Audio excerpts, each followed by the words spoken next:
Hi hello good morning welcome back to our channel again. ఎలా ఉన్నారండి అందరూ? నేనైతే చాలా బాగున్నాను. మీరందరూ కూడా బాగున్నారని ఆశిస్తున్నాను. ఈ రోజు నేను మీ అందరి ముందుకు తీసుకొచ్చిన రెసిపీ ఏమిటంటే వెజిటేబుల్ పులావ్ అండి. ఇది ఎలా తయారు చేసుకోవాలో ఇప్పుడు చూసేద్దాం. ముందుగా స్టవ్ ఆన్ చేసి కడాయి పెట్టుకుని అందులో కొంచెం నెయ్యి యాడ్ చేసుకోవాలి. అందులో బిర్యానీ చేయడానికి ఏవైతే మసాలా దినుసులు ఉంటాయో అవన్నీ కూడా మనం నెయ్యి హీట్ అయిన తర్వాత అందులో వేసేసుకుని కొంచెం ఫ్రై అయిన తర్వాత ముందుగా మనం కట్ చేసుకున్న ఆనియన్స్ కూడా వేసి కొంచెం ఫ్రై అయిన తర్వాత ముందుగా కట్ చేసుకున్న పొటాటోస్ అండ్ క్యారెట్ అవి కూడా ఇందులో వేసేసి కొంచెం మూత పెట్టేసి మగ్గనివ్వాలండి. ఇక్కడ చూపించాను కదా, ఈ విధంగా మగ్గిన తర్వాత అందులోనే ముందుగా పెట్టుకున్న గ్రీన్ పీస్ అంటే పచ్చి బఠానీలు ఉంటాయి కదండి, అవి కూడా యాడ్ చేసేసుకుంటాము. అదేవిధంగా మనం మిల్ మేకర్ని హాట్ వాటర్లో వేసేసి బాగా మెత్తబడిపోతాయి అనమాట.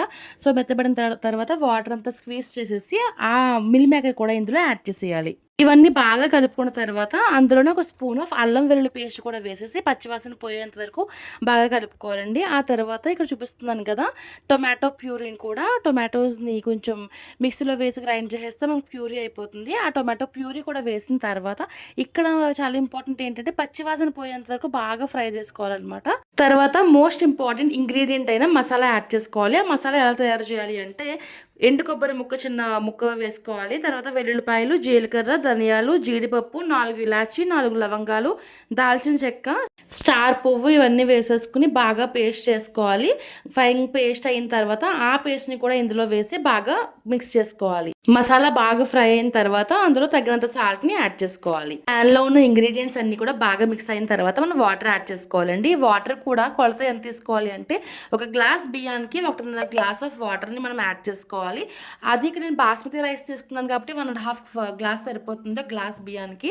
ఒకవేళ మీరు నార్మల్ రైస్ తీసుకున్నట్టయితే ఒక గ్లాస్ బియ్యానికి 2 గ్లాసుల వాటర్ యాడ్ చేసుకోవాలి. అండ్ బియ్యం కూడా ఒక అరగంట ముందు రైస్ క్వాంటిటీ తీసుకుంటున్నారు ఆ రైస్ని తీసుకుని ఫస్ట్ బాగా వాష్ చేసేసిన తర్వాత ఒక అరగంట సేపు నానబెట్టుకోండి. నానబెట్టిన తర్వాత ఆ బియ్యాన్ని ఇక్కడ వాటర్ ఏదైతే మనం ఆల్రెడీ సైడ్లో మరుగుతూ ఉందో మనకి ప్యాన్లో వాటర్ మరుగుతూ ఉన్నప్పుడు ఈ బియ్యం తీసుకెళ్ళి అందులో వేసేయాలి. ఈ రైస్ కూడా యాడ్ చేసేసి బాగా మిక్స్ చేసుకున్న తర్వాత మూత పెట్టి సిమ్లో ఒక 10 మినిట్స్ పాటు ఉడికించేసుకోండి. అంతేనండి, ఎంతో టేస్టీగా ఉండే గుమగుమలాడే టేస్టీ వెజిటేబుల్ పులావ్ రెడీ అయిపోయింది. ఈ వెజిటేబుల్ పులావ్ని మీరు ఏ కాంబినేషన్తో అయినా సరే తినచ్చు. Chicken or any kind of non veg curry కానీ ఆర్ లేదు అని అంటే పన్నీర్, మష్రూమ్ ఇలా ఏ కర్రీతో అయినా మనం టేస్ట్ చేయొచ్చు. టేస్ట్ అయితే అదిరిపోతుంది అనమాట. నేను ఈ వెజిటేబుల్ పులావ్ని పన్నీర్ చనా మసాలా కర్రీతో సర్వ్ చేసుకున్నాం అనమాట. మేము టేస్ట్ అయితే అదిరిపోయింది.